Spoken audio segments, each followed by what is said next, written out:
Bonjour et bienvenue dans cette vidéo. Donc, je suis Mathilda Moutoussamy, je suis énergéticienne, je travaille avec les énergies et je voulais à travers cette vidéo vous proposer un soin avec l'énergie de Mélusine. Alors Mélusine, c'est une figure qui est assez populaire dans l'ouest de la France, surtout du côté aux alentours de Poitiers, les Deux-Sèvres et aussi de la Vendée, d'où je suis originaire. Je suis métisse d'un petit peu partout. Mais voilà, moi j'ai grandi avec cette histoire-là, avec les légendes qui sont autour de Mélusine. Et donc il y a deux endroits en particulier en Vendée qui sont reliés, c'est Mervan et Vouvant du coup. C'est du côté du sud Vendée quand on va vers Niort, vers la petite ville de Niort. Donc il y a un massif forestier qui est la forêt de Mervan et deux endroits qui étaient rattachés à l'époque au comte de Poitiers. Donc ça, ce sont des faits historiques. Donc c'était les Lusignans, la famille des Lusignans, qui depuis Poitiers avait toutes ces terres-là jusqu'à la Vendée en fait à l'époque. Et donc il y a toute une légende autour de cette histoire de la figure de Mélusine et qui en termes de féminité, de comment on parle de la figure féminine est très intéressante d'ailleurs. L'histoire c'est que Mélusine c'était une fée et un jour, elle était dans la forêt avec ses sœurs et il y a Raymondin, donc un des comtes de Lusignan, qui passe dans la forêt. Il est en train de chasser et, euh, et il tombe par hasard sur ces personnes-là. Et il voit Mélusine et il tombe amoureux. Et voilà, sauf que voilà, normalement, les fées, normalement, Mélusine, elle est, selon les histoires, décrite comme étant mi-humaine, mi-sirène, mi-humaine, mi-serpent. Alors il y a différentes versions de l'histoire. On est sur quelque chose de ce qu'on appelle au Moyen-Âge de l'ordre de la vouivre. D'accord. La vouivre, donc c'est ces énergies qui sont très en lien avec l'énergie de la terre, l'énergie tellurique, donc qui est souvent représentée soit avec les queues de sirène, soit avec sous la forme du serpent, voire parfois serpent ailé, donc dragon. On est sur ces énergies-là. Et donc Mélusine, c'est un personnage comme ça qui est décrit avec ces qualités-là. Et donc il y a tout un cheminement qui fait que finalement Mélusine a le droit d'aller épouser un humain, Raymondin. Voilà, les deux sont amoureux et finit par accepter. Et sauf que Mélusine met une condition, à savoir que tous les samedis, elle sera enfermée et Raymondin n'aura pas autorisation à venir la voir. Et donc Raymondin accepte la condition et donc ils se marient, ils vivent, etc. Et durant ce laps de temps, Mélusine, elle est réputée construire des constructions très importantes en une nuit. Donc il y a tout un tas de châteaux, de tours qu'on retrouve dans tout ce qui était le Poitou à l'époque, qui sont rattachés à cette histoire de Mélusine. On dit que c'est Mélusine qui a construit ça en une nuit. Voilà. Et donc, sauf que, voilà, il y a des mauvaises langues, il y a des gens qui viennent parler à Raymondin et qui lui disent ouais mais qu'est-ce qu'elle fait le samedi, est-ce qu'elle fait pas quelque chose d'interdit ou peut-être qu'elle te trompe, voilà, etc. Et finalement du coup Raymondin il finit par craquer et en cachette aller voir qu'est-ce qui se passe le samedi. Et en fait du coup en fait elle s'enferme dans la salle de bain tous les samedis Mélusine et Raymondin voilà il arrive à observer ce qui se passe et voilà il est surpris, il observe que Mélusine elle est dans son bain, elle est dans son bain et du coup tout le bas de son corps est comme une queue de poisson en fait. Et, et du coup il est très surpris, il referme sans rien dire. Et voilà, en fait, à ce moment-là, il y a différentes versions de l'histoire parce que l'histoire, elle a évolué. Certaines versions de l'histoire, il me semble les plus anciennes, Raymondin ne dit rien et continue leur vie. Et dans d'autres versions de l'histoire, à partir de là, Raymondin, il répudie Mélusine et elle s'envole et elle s'en va, etc. Voilà. Donc, je vous raconte l'histoire de manière un peu raccourcie. Il y a d'autres péripéties et aussi, surtout, il y a différentes versions de l'histoire en fonction des sources. On n'a pas des auteurs qui nous ont retranscrit cette histoire-là, qui semble-t-il avait l'air quand même d'être très populaire au Moyen-Âge et après. Mais on était dans des versions très orales. On était dans une culture très orale et donc les versions qu'on a écrites sont pas toujours exactement identiques. Là, mais grosso modo, l'idée, moi j'aime beaucoup cette figure-là d'un personnage un petit peu magique. Moi, quand j'étais enfant, ça me faisait rêver. Et grandissant et comprenant les énergies, voilà, du coup, en Vendée, j'avais co-créé, co-animé un festival Mélusine pour créer un festival sur le féminin sacré.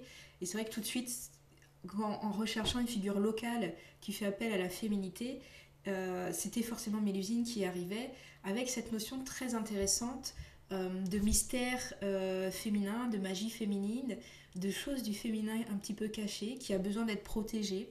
Voilà, et je trouvais ça très très intéressant du coup comme figure, d'un point de vue allégorique et d'un point de vue métaphorique, ce que cette histoire raconte, elle me paraît très intéressante. Et aussi d'un point de vue énergétique, très intéressant parce que c'est la figure de la vouivre. Et c'est vraiment une des figures, même dans toute la France, la plus intéressante pour parler de cette énergie de la vouivre. Alors je ne vais pas tout détailler, je vous invite à chercher du coup sur internet. Voilà, on vit une époque formidable, l'information est accessible un petit peu partout sur internet.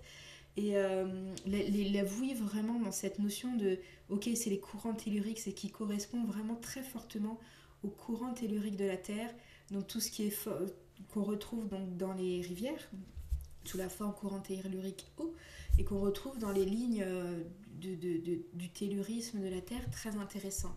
Et c'est cette notion du féminin, de la Terre, elle est très reliée, sont très reliés ensemble. Euh, j'ai beaucoup, moi, dans mon cheminement, et personnel, et après, voilà, professionnel, pour transmettre autour de ce féminin, euh, beaucoup été confrontés à cette corrélation très forte entre le principe féminin, donc qui est présent chez les femmes, mais chez les hommes, ce principe féminin et la connexion avec la Terre.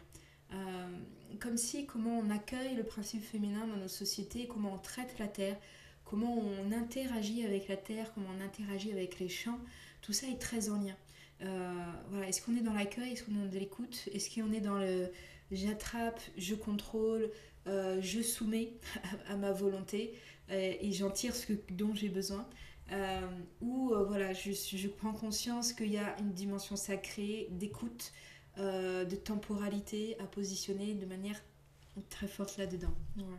Donc je trouvais ça intéressant d'avoir une figure locale encore voilà, qui est encore racontée. Euh, une légende, peut-être une légende qui a traversé les siècles, qui s'est modifiée au fur et à mesure des siècles et qui porte un petit peu voilà, des mystères du féminin avec elle. Voilà. Et donc, cette énergie de Mélusine, elle m'a accompagnée beaucoup quand j'ai organisé en Vendée. C'était en 2017 et 2018. J'étais pas toute seule, hein, bien sûr, à l'organiser. Des salons autour de ça. Et cette énergie, elle est venue me chercher. Elle est venue travailler. Je trouvais ça très intéressant.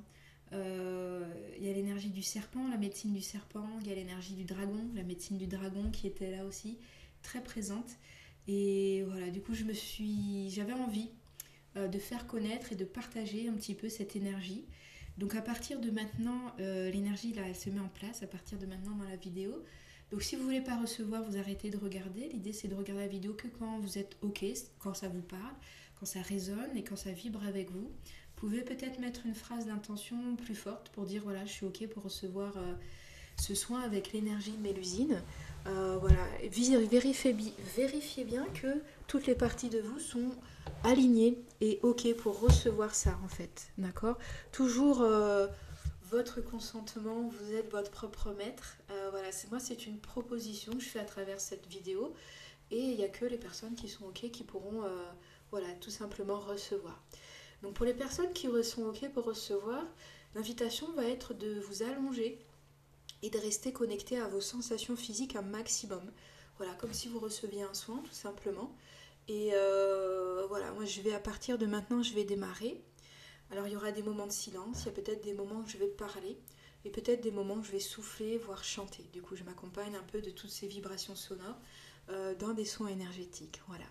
Et vous serez invité en commentaire après le soin à partager s'il y a eu des choses, à poser des questions. J'essaierai de surveiller pour pouvoir vous répondre. Voilà. Donc je vous invite à fermer les yeux, à dire votre phrase intérieure de connexion au soin. Alors, ça pourrait être par exemple moi, et je dis mon nom, je souhaite recevoir ce soin énergétique en lien avec les énergies de Mélusine, en accord avec mon être profond et ce qui est juste pour moi de recevoir en cet instant. Ça peut être ce type de phrase, ça peut être un autre type de phrase bien sûr, à formuler. Voilà, et donc c'est parti, ça démarre.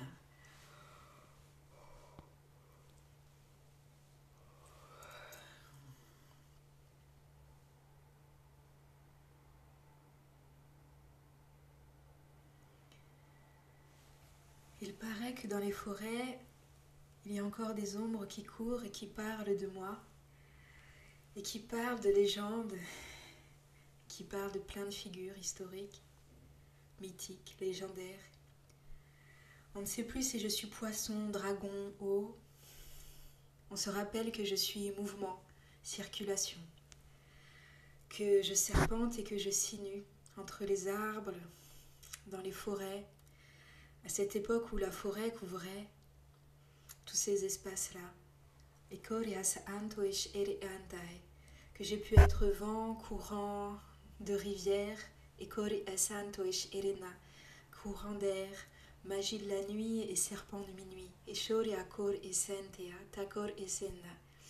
il y a des gens qui se rappellent de moi et des gens qui m'ont oublié, des gens qui savent connecter leur bassin à la terre, qui savent rapprocher leur corps, leurs pieds du contact du sol et qui savent réactiver la magie de tous ces éléments terrestres et de toute cette poussière qui est là, rouge, juste à la surface du sol et qui n'attend que de nourrir et Shori Akor et Sentai, tous les êtres vivants qui peuvent en prendre conscience et en avoir conscience. Et Shori Akor et Sentai, Tokar et Sentai, Komar et Sentai. Les hommes ont beaucoup oublié et les pierres dressées leur rappellent cet antique savoir. Et Shori Akor et Sentai.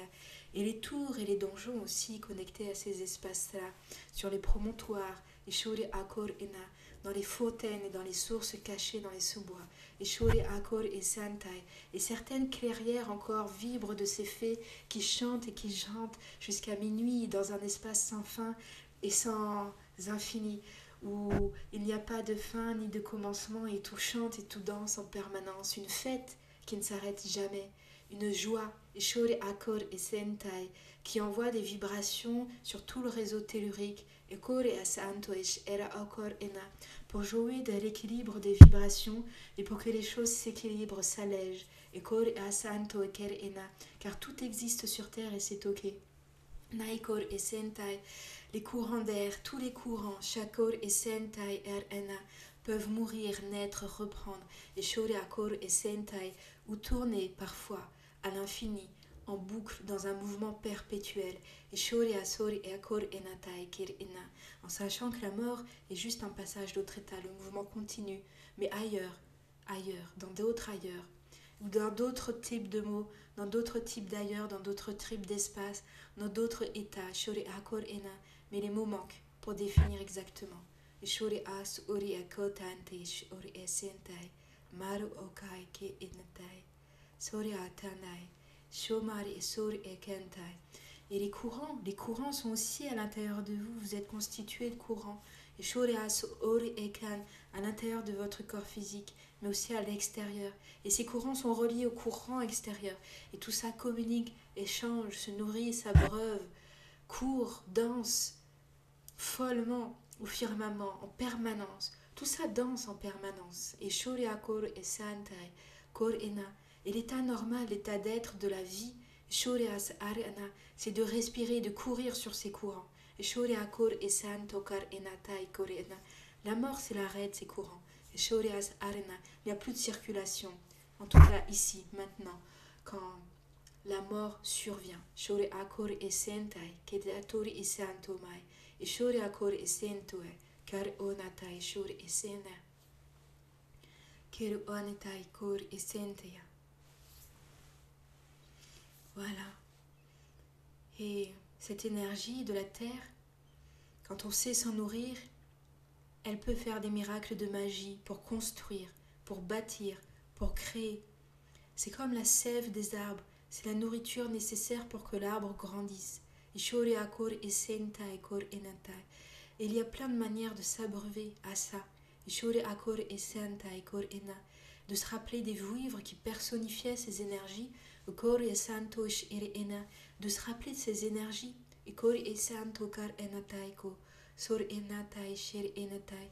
ceux qui ont construit les églises, ceux qui ont construit les temples, ceux qui ont dressé les pierres, il y a bien longtemps, connaissaient tout ça. Les Romains eux-mêmes, quand ils construisaient les cités et leurs chemins, connaissaient ça. Ils suivaient les lignes du temps de la terre. Ils suivaient les courants Et Shori Akor et Santo Iker Enatai Sori Enatai. Et ça leur a permis aussi de s'étendre aussi loin et longuement parce qu'ils avaient compris ça. Ils avaient compris cette importance-là. Shori Akor et Sentai Kor Enatai. Maru Akor Tanatao Shiri Okar Enatai. Ce n'est pas par hasard pourquoi le forum romain est relié énergétiquement à tout un tas d'obélisques qui sont encore à l'heure actuelle dans cette cité de Rome qui était la cité des Romains. Car au Santo et Erenat qui ont créé des réseaux par-dessus les réseaux, Char, Ukar et Santoi, à travers toute l'Europe et à cheval sur à travers les 3 continents, l'Asie, l'Afrique et l'Europe. Shori, Akor et Santia, Kor et Santoe. Ils ont aussi créé des chemins dans la Méditerranée qui sont encore actifs à l'heure d'aujourd'hui, plus faibles qu'à l'époque, mais ils sont toujours là, ils sont encore actifs. Shori, Akor et Santoa, Tonakar et Santa, effaçant les chemins plus anciens créés par les peuples de la mer, le peuple de Carthage et le peuple des Égyptiens, bien sûr. Et Shokar et Santoker et Okor et Santokar et Natai Kirta, et les grands seigneurs de Byblos également. Et Shori Akor et Santokai, Kes Arosh, Erenatokar et Na. Les courants existent depuis longtemps. J'ai pu exister sous la forme de Méusite et j'ai pu exister sous d'autres formes. Et Shori Akor et Santea, Wari Okor et Santoish Erenatake. Simplement la connexion, le mouvement, la fluidité. Shori Akor et Santa. Pensez simplement quand vous observez un nuage qui bouge dans le ciel, le mouvement est là. Shori Akor et Santoke. Le mouvement c'est la vie. Shori Akor et Sentai Karena. Et la vie s'active. Shori Antikai, Sori Ish Arenatois, à l'intérieur de vous, et là où cela a besoin d'être posé, en cet instant. Et Shori Akor et Sente Yako Otala.